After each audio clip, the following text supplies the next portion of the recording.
Hi, my name's Chris Collier. I am the host of Conquer with Chris, the podcast you don't want to miss. Today, I have a great guest. I have Becky Paroz. Welcome to the show, Becky. Hi, Chris, and thanks for having me. Oh, all my pleasure. Listen, tell the people where you're from, kind of what you do. So I'm Australian, if you can't tell by the accent. And I've been to America. It's not down near Mexico. It's a little bit further. We have the Great Barrier Reef and the Sydney Opera House here. And I live in the beautiful sunny state of Queensland, where we've just recovered from a great deal of rain. I don't even know if the flooding made it over there. But yeah, there's a lot of puddles over here at the moment. But normally we're known for the sunny state. So yeah, a little coastal seaside city. Which is very nice, and in between two sort of large cities, so it gives me kind of that, you know, outside of city living with nice access. So yeah, I share my life with two demons. They're disguised as Rhodesian Ridgebacks, but I'm pretty sure they're demons. So they're 2.5, so they're still in the puppy stage, and they're beautiful, but they're a handful, 55 kilo handfuls each. So yeah, that keeps me occupied. And what is it you do currently? So I've had 30 years in construction, and you know, a lot of leadership through that process, a lot of challenges, as I'm sure you can imagine. You know, I've been on project management teams of up to $500 million major sort of landmark projects. And just recently I've kind of, you know, as we all have, had to pivot and kind of change what we do. And so I've been exploring coaching a little bit more in terms of turning that into commercial, because I do a lot of mentoring and coaching for young women in the industry and have for quite some time. And also writing. I'm getting into writing for magazines, and I've produced my own book, and supporting others through the self-publishing process. So I kind of do a bit of everything. I don't like to do one thing. I'm not kind of designed that way. I get bored easily once I know something. So it's kind of quick. Where's the next challenge? Well, that's great. That's great. Let's go back into the beginning of your story. Maybe not to the very beginning, but kind of let's pick it up maybe in your teens or young adulthood, and how you got started in the construction industry, and proceed from there. Well, considering we're talking about conquering, it's kind of that story of how did that even happen? So I had a very poor childhood, very dysfunctional family, alcoholic father, and all the kind of abuse that came along with that. So I don't have fond memories of childhood or teenagehood. And teenagehood particularly was quite lonely, very isolated, very much not allowed to interact with the public, and obviously because, you know, there's that kind of stigma of sort of little secrets with, you know, domestic violence and all that sort of stuff 30 years ago and beyond, and even now, although that is getting better. So I went from an environment where I was told I wasn't worthy and didn't belong and had no value into engineering. And again, 30 years ago, there wasn't the push for females in STEM or the support for that. So I kind of, you know, transitioned into an environment where I was told the same messages that I'd grown up with. Yeah, so it was challenging, confronting. It was very obviously something that I had to make work. You know, I was told very bluntly I didn't belong. They weren't going to change for me. You know, this is back in the day before discrimination acts and things had been in place. So, you know, there were still the calendars and the magazines in the bathroom. There was no ladies' bathroom because that, you know, we're not going to change for you. So really challenging. How I got into it was, you know, I was looking to escape my childhood, and so I kind of had criteria. I want a, you know, high-paid job because I'd never grown up with money. I wanted something that would take me away and potentially global. So engineering I just fell into it without really knowing what it was. So I worked in the field while doing my engineering degree in order to pay for it. And unlike most students, I didn't kind of choose the hospitality route. I actually went and got a full-time job drafting in the same environment I was doing my degree, which was fantastic to kind of accelerate my career. So by the time I finished my degree, I had a lot of more edge than my counterparts. But even that was, you know, filled with challenges, because at age 18, I was diagnosed with rheumatoid arthritis, which, you know, when you're 18, you kind of go, how do I have this old person's disease? And obviously through a lot of research, it's not actually an old person's disease. That's just how it's portrayed. So that was incredibly challenging physically, mentally. I just kind of kicked off my career and seen this pathway out of and away from my childhood to then kind of have this massive smack in the face happen again. And then to double down on that, the company I was working for sacked me Christmas Eve because of my ill health. And, they thought they were doing the right thing and just go and do uni and all that. But, they came from a much more privileged background than I did and didn't realize that I couldn't do my degree without having the job to support it. So, yeah, tough start. So when you kind of talk about teens, I didn't have the standard, fun college times and, hanging out with people at the beach or any of that. I was very, very alone. And through all of this, I didn't have any support network.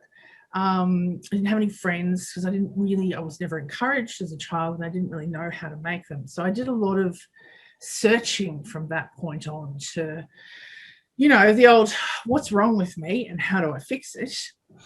And, we've all done that because when it's all this feedback and when you've been told it your entire life, you tend to go, well, it must be me and therefore I must improve, be better, change, all of that sort of thing. So fast forward through a lot of reading, a lot of self-development, a lot of exploration of all the things. I tried extreme woo kind of stuff with candling and Reiki, and I tried really practical stuff of, psychology, psychologists, and none of it really helped until I got to a life coaching course. And I'm not real fond of the phrase life coaching, but it was based around NLP, neuro-linguistic programming.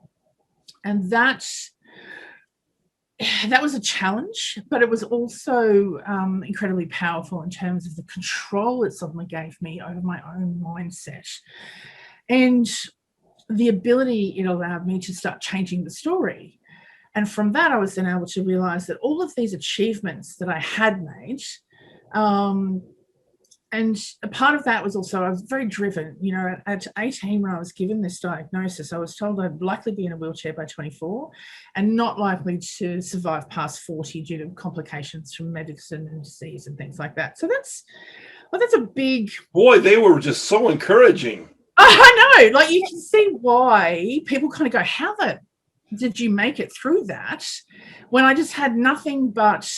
messages, give up, it's not worth it, change what you do, fade away, disappear, it's too hard. Everything was telling me that. So let me ask you a question, and maybe you found this to be true or not, but I've heard a lot of people saying a lot of disease is caused by self-thought, right? Do you agree with that? You kind of bring that back, maybe it's not actually caused, but maybe it's influenced.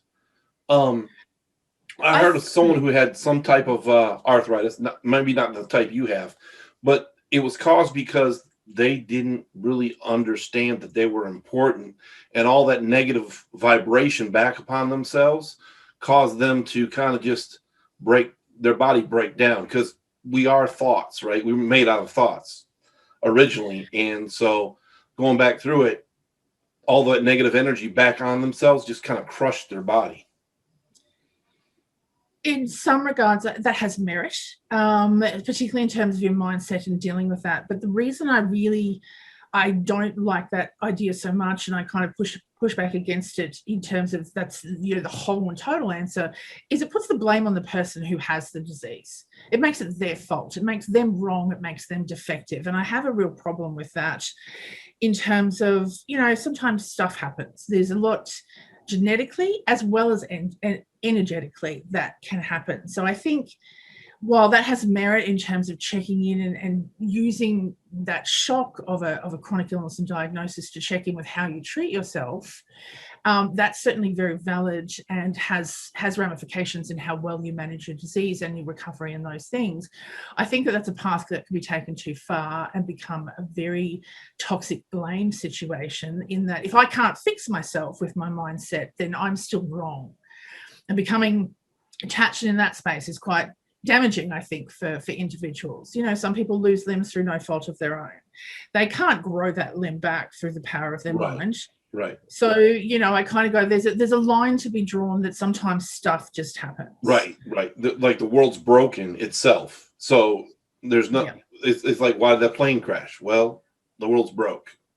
Yes. And imperfect people make aircraft. Imperfect people make decisions about the aircraft. That's why it crashes. It's not God did it or the universe did it or whatever you believe in. It happens because It's not the one person. Yeah, exactly. It's not that one person on the plane who was truly evil that deserved it, and then 240 other people also copped it at the same time. Like, that's where I think the metaphor can probably be taken too far. And I have seen that in some coaching spaces, which is why I'm really conscious to kind of go, there comes a point where you're okay to have the disease. It's not a sign that, you know, God, the universe, or anything hates you. It's just simply that's your challenge for life. And allow that space to then think about, you know, how kind you can be to yourself and how you can manage it and how you can move on and live a full and happy life regardless of, you know, diagnoses and things like that. And I guess I'm living proof of that in some ways. Right. Like, because you have the disease, but the disease doesn't have you, right? That's the secret. Yes, you know, it's something. It's like, you know, living with being left-handed or right-handed or bald or, you know, blue eyes and green eyes. It's just a thing. It's a character trait. It's a part of who you are, and actually coming to accept that instead of continually thinking that you're wrong and less than as a result is, you know, certainly a big path to healing. Like, I'm in my 40s now, so not only am I not in a wheelchair, I'm still kicking. And, you know, so, and that was a big part of, I suppose, of, you know, that's my sort of, you know, next phase of my journey, is I crammed so much into my life thinking that I wasn't going to have anything past 40. So, you know, by the time I was 27, I've achieved things that people who are 47 hadn't really achieved because they knew they had this life. And therein lies, you know, kind of my awareness and awakening to confidence was actually an external party kind of going, look at everything that you've achieved, female, leading projects, award-winning, you know, have a fabulous life, own a beautiful car, you know, living the dream, able to jet set wherever I want on a weekend, kind of, you know, the ultimate dream for a single woman kind of thing, in terms of that kind of freedom. And I've done that with what happened to me in my childhood and the disease. So kind of how can I see that how am I still feeding this beast of not enough and not worthy and not deserving of it? And that was where my mindset around that kind of whole confidence and who I am and accepting myself really kicked off.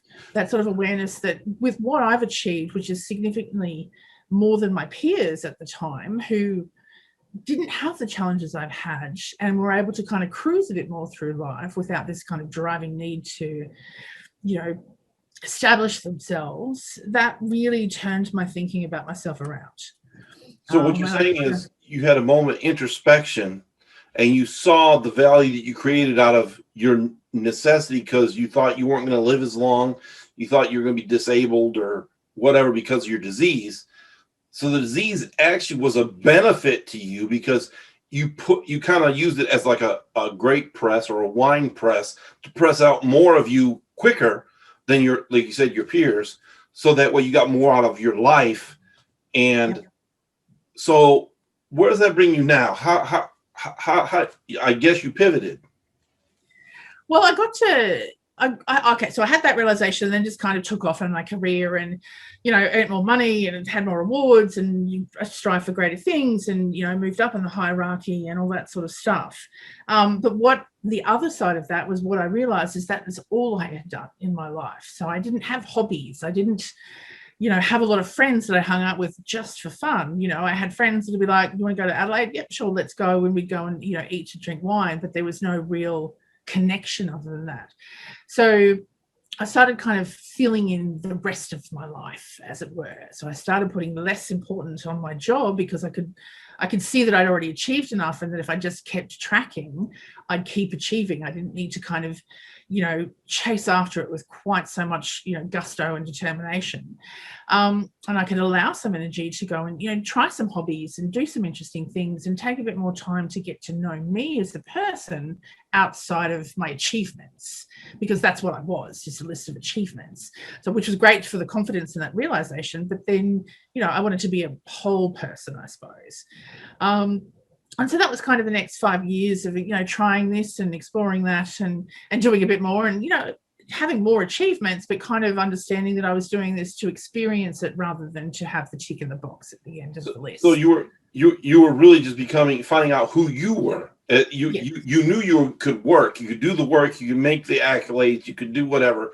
But now you're kind of filling yourself out, saying, okay, not only am I an engineer, but what am I besides that, right? How am I as a friend? How am I as a traveler? As a being, how am I as a volunteer? You know, all that kind of, I kind of call it the phase of where I became a real girl. In that kind of, I wasn't just all work and achievement, and that was the sum total of my life. I learned to go to a meal and actually just enjoy the taste and the flavors, and sitting there just being present with the meal instead of like, this is just food for my body and get it in quickly so I can race off to the next achievement. It's that kind of shift. It didn't mean I relaxed any more than what I hadn't been relaxing beforehand. It didn't mean I relaxed so much, but I was able to be present with myself a lot more. And, that tends to make us a more whole and complete human being, and allows that connection to others. And as a result of that development, I was able to start surrounding myself with some really good friends and some really good peers, and, long-term attachments that, and those people are still in my life today. Whereas before that, I didn't have time for that. I'm like, and what's the point? I'm not going to be around for very long. Emotions, all that stuff. Engineer as much as anything, but also too, like, ain't nobody got time for that. Well, if it's all right, can we address that for a minute? Because you knew in your mind, right? It's funny because, like, I think about Churchill, right? He said, I forget what it was, but it was going from success is going from defeat to defeat with a lot of gusto. It was something of that nature, right? So, but you had it in your mind. I'm going to be successful. I know the end is coming, right? I don't have time for all that other stuff. Yes, exactly. And you accomplished so much, but now you're starting to be able to enjoy. There's a saying, one of the tribes of Israel named Benjamin, and it says, Benjamin, go out in the morning and get your prey. In the evening, you can enjoy it. And what people don't understand, that's a idiom for saying when you're young, go get your financial welfare, go get what you need for life. And as you get older, you can enjoy it. So you did that without even knowing that was written. Yep, pretty because much. You didn't think you had a future, right? You didn't think you. Correct. Versus, I don't have a future. I'm going to sit at home and cry, which you may well have done. You may well have done, but you still went out and produced, right? Which is amazing because the mentality. So you started enjoying things. You started to enjoy life, enjoy friends, learn what life is really all about, right? You got all the accomplishments, but I think you probably felt once you started disconnected from society and people, and all the stuff that other people shallow, right? A little bit shallow. I don't mean shallow in the way like Americans are shallow sometimes. I've got the gold watch, I got the car, I got my life it was shallow rather than myself was shallow. I think there was a lot of depth in one area, but very little depth in other areas that make a complete human, as we all come to learn as we grow older and do the self-development. That would be true. I think that's a unique way to help and coach people. I mean, because like really, if you focus that as your kind of framework, let's get deep in this area. And then out of that deepness, you can fill in the other areas of your life, kind of the overflow. If you imagine like you have 6 cups in life, financial, mental, emotional, spiritual, blah, blah, blah. And as that first cup starts to overflow, it fills the other cups. So that's kind of what you did and not knowing it. That is amazing. And this is why people kind of like, how did you, why did you, but all I had was, this choice, particularly with the diagnosis, was, give up, check out. And, that's where you kind of say, like, sit on the couch, feel sorry for myself, pity party, literally check out of life, or those sorts of options of just, I'm going to give up, or just go for it and just smash the hell out of life and make it my, mine. I'm trying not to swear because I know Americans don't do cuss words quite the way Aussies do. But, I made life my bitch instead of, feeling sorry for myself. And I really did. I really made that choice very young. And I think that's what's different about me compared to a lot of people who aren't faced with quite that sort of critical path. It's like, well, if I don't have 80 years and I've got 40 years, then I need to put 80 years into 40 years. And that really was my mindset. Which is, yes, as you said, led to all those things. But yeah, so I started to realize the gaps and kind of filling it in with, with just beautiful people and beautiful scenery and beautiful food and all the things that I never really stopped to be in the moment with and appreciate, were just kind of, there was servicing this body that I needed to keep going in order to achieve. So it didn't stop the achievements. What it did is just, it made me realize that I could also stop and celebrate the achievements and be present with those as well, instead of just like, right, tick, tick, tick, tick, tick, which is kind of what it was, up until sort of, nearly 30s. And you're right, I didn't get a lot of that process out of books and all the self-development either. But coaching, as I said, around that time where I did the coaching was where it kind of allowed me that space to create. Realizing already what I created, that I had the power of creation. I didn't need to keep learning. I could simply start practicing and doing. So there was a lot more space in my life to take on those things that were just purely for enjoyment, which is a really novel idea. And so, that kind of insert the next sort of, I suppose, 10 plus years of really embracing that and doing that and living the life and achieving more. And then, I got to about 38, I think. And kind of, that big 4-0 was looming. But I was approached by someone to write a contribution to an anthology about leadership. And I'd been a technical writer in my engineering career and done massive amounts of writing, but never really saw myself as a writer. But this particular lady was like, no, I want something from you. And so I gave it a go because, I'm always new opportunity, new achievement, something different, challenging, all ticked all the boxes of this is, where I'm going to go. And so I did that. And what I found was the freedom in that sort of creative content, excuse me, as opposed to the rigidity of technical writing. And it was still about leadership and stuff that I was very present with and very familiar with and very knowledgeable about. But the freedom to kind of express it in my way was kind of life-changing, might be exaggerating a bit, but it's up there in that kind of, wow, this is amazing. So I kind of got the writing bug. Excuse me, I'm just going to need to have some water.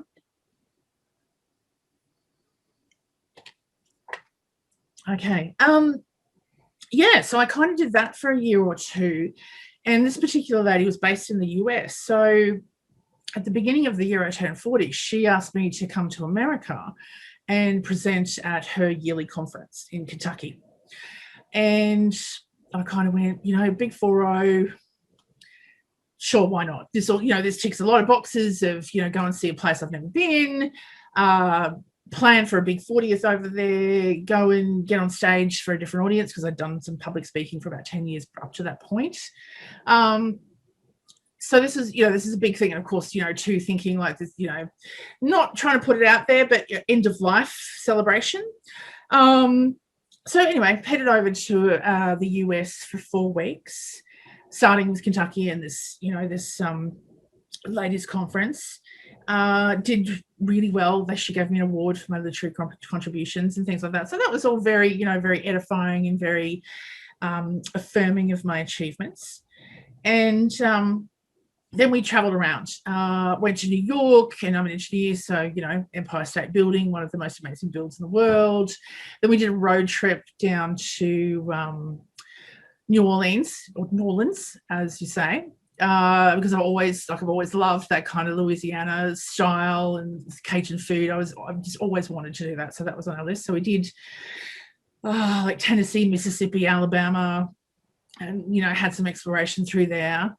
And we planned to hit Vegas for my 40th. So for the last 4 days or so, we were in Vegas on my 40th birthday. And, we did all the Vegas stuff, did the helicopter flight to the Grand Canyon, which is amazing.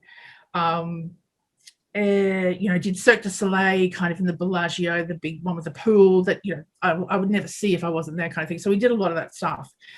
And it was amazing and it was fun and I really enjoyed all of it. But what I kind of realized when I was there in the turning 40s, I kind of took stock of myself, where I was at in life, where I was at physically, and kind of realized that this whole kind of, dropping off at 40 probably wasn't going to happen. I'm still walking, I'm still talking, I'm still healthy, I'm still moving, I'm still pretty good comparatively. Right, compared to what they expected of you. I know, like shock horror, possibly I'm not going to be kicking it anytime soon. So now what? Because I'd kind of like, that was your bucket list done. That was the plan, get to 40, bucket list done. Right, okay, we're good now, see us. And kind of having that moment, particularly, the Grand Canyon with all its awesomeness, it was those kind of things that made me sort of go, I might be here for a bit longer than I thought. Now what do I do? So new bucket list. And that's had some different stuff in it. And that's where I've really explored writing. I've published my own book. I now coach people and teach them how to self-publish because I believe there's a lot of autonomy to be given to people to tell their story, particularly some of the gateways that traditional publishing has. And obviously people like me with disabilities who want their story out there so others can relate. I'm actively sort of trying to coach and mentor people more. So I do some volunteer mentoring with women in industry through a couple of industry bodies. I had a conversation with one last night, and I give a lot of value. I'm not built to kind of go, I have a 6 months course, sign up for it, and I'm going to just trickle feed you until the big aha moment at the end of the 6 months. I'm giving you value straight away. If I'm not giving you value in our first conversation, I'm not being authentic and honest for my own benefit, let alone you as a client. And so I was talking to her last night and kind of, helped her pivot her thinking and see herself in a new way. And she said, something that really resonated, I suppose, and it's like, wow, you've just kind of given me a life-changing moment. And I said it flippantly in response to her, but my response was, if I'm not giving a life-changing moment at least once in our first hour of conversation, I'm not doing my job.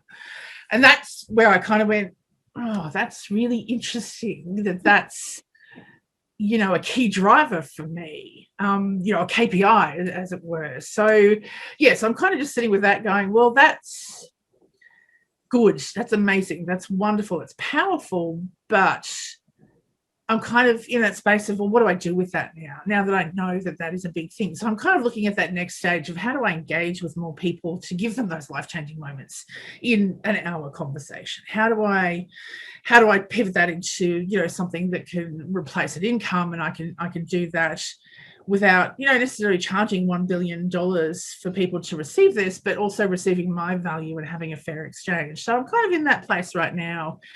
And it's fantastic because I have a part-time job doing engineering and tenders and kind of my core business for 30 years.